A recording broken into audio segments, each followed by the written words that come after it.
Finally guys আবারও চলে আসলাম ভিডিওর মধ্যে। তো মৌসুমটা কীরকম কমেন্টে জানিয়ে দিও, ঠিক আছে? তো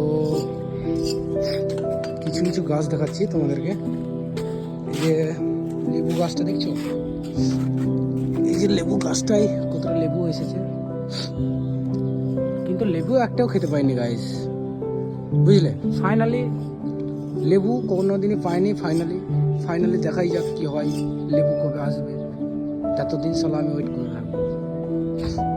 ফাইনালি গাইস চলো, ভিউটা কিন্তু অনেক সুন্দর, তাই না? চলো গাইস দেখানো যাক তোমাদেরকে যে ড্রাগন, এই যে ড্রাগনগুলো দেখছো, ড্রাগনগুলো এসেছে ঠিক আছে, কিন্তু গাইস যে অনেক পিঁপড়ে লেগেছে, বুঝলে? ফাইনালি গাইস তো এটা কি করে কি সমাধান করবো একটু কমেন্টে জানিয়ে দিও, ঠিক আছে? যে পিঁপড়েগুলোকে কীভাবে তাড়ানো যায়। চলো গাইস ফাইনালি গাইস ভিডিওটা যেন ভাইরাল হয়ে যায়, ঠিক আছে?